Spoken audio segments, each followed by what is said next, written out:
Hello everyone, my name is Chandan Singh and I'm your English trainer.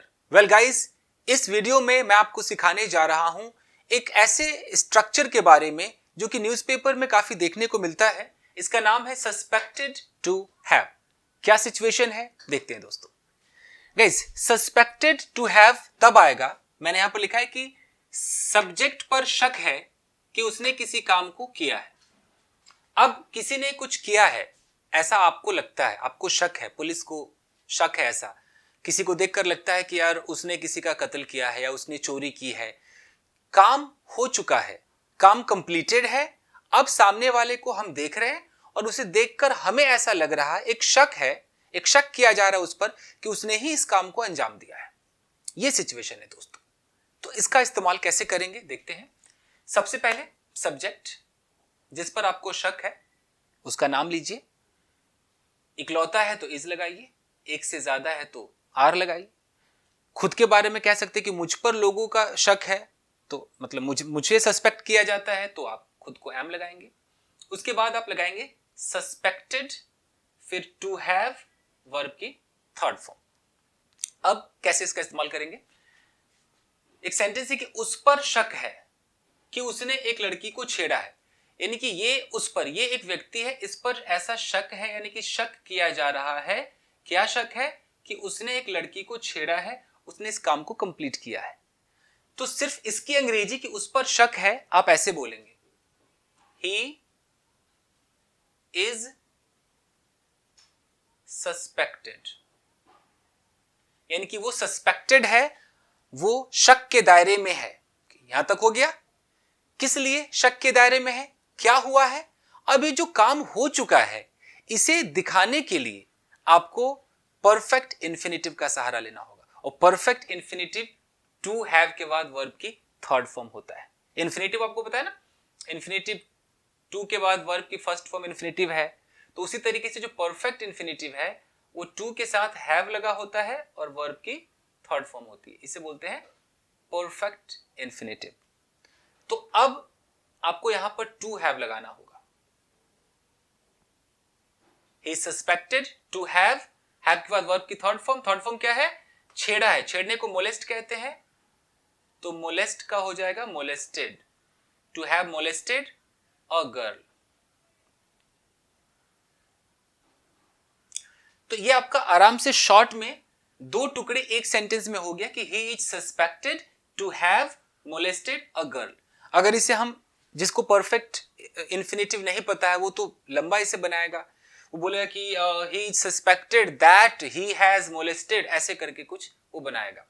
तो उसको short करने के लिए आपको जब आप टू लगाएंगे तो हैव जरूर लगाइएगा और वर्ब की थर्ड फॉर्म।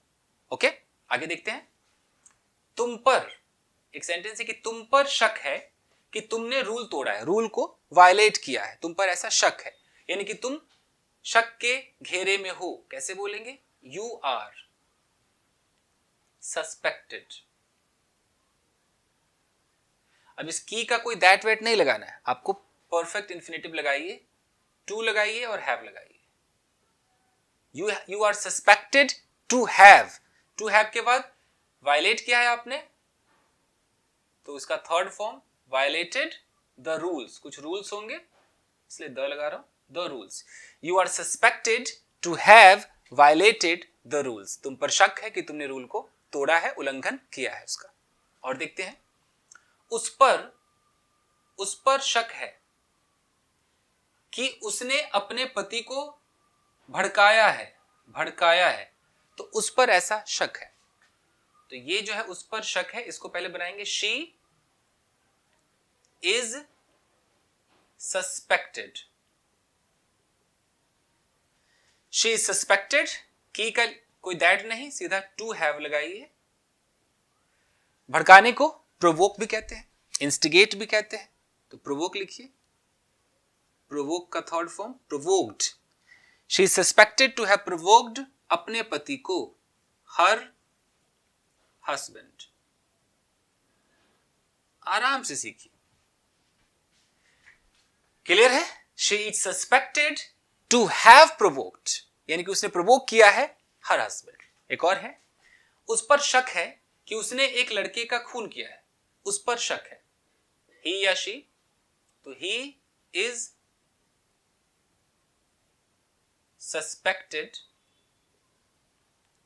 फिर टू लगाइए, टू के बाद हैव, टू हैव के बाद वर्ब की थर्ड फॉर्म, तो खून करना किल या मर्डर, तो किल का किल्ड हो जाएगा, to have killed a boy.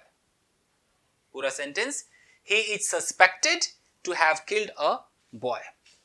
तो ये है सस्पेक्टेड टू हैव, इसका पैसिव भी बन सकता है। जब पैसिव बनेगा तो हैव बीन हो जाएगा। कैसे होगा पैसिव? पैसिव में फिर ऐसा हो जाएगा कि ऐसा शक है कि वो पिट गया है, यानी कि यहां पर अभी तो शक है कि इस बंदे ने किसी काम को किया है। पैसिव में क्या हो जाएगा, ये डूअर नहीं रहेगा, अभी रिसीवर हो जाएगा, यानी कि इस बंदे के साथ कुछ हुआ है, करने वाला कोई और है।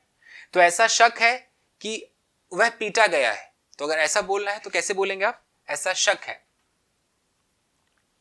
कि वह पीटा गया है, तो ही इज सस्पेक्टेड। अब आप टू हैव और यहां बीन लगाइए, टू हैव बीन बीटन, तो he is suspected to have been beaten.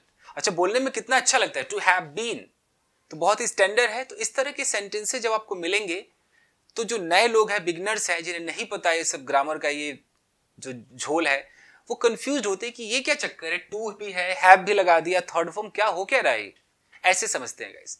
तो और देखिए, ऐसा शक है कि उसकी इंसल्ट की गई है, तो कैसे बोलेंगे? मान लो शी फीमेल की बात है, तो she is suspected to have been insulted. तो हैव बीन जैसे हुआ, यानी कि इसके साथ ही ये कुछ हो गया, ये इंसल्ट वाली जो घटना है वो इसके साथ हो गया, ये रिसीवर है, डूअर नहीं है। ये जो पिटने वाली घटना है वो इस बंदे के साथ हो गया, ये रिसीवर है, ये पिटाई खा रहा है, ये मार नहीं रहा है। तो बीन लगाएंगे तो ऐसे हो जाएगा, और बाकी आपने देख ही लिया। तो बस गाइस, आज के लिए बस इतना ही, मिलते हैं अगले वीडियो में। Till then take care, keep practising and have fun. अगर आप चाहें तो इसका एक स्क्रीनशॉट ले सकते हैं फ्रेंड्स। Thank you guys.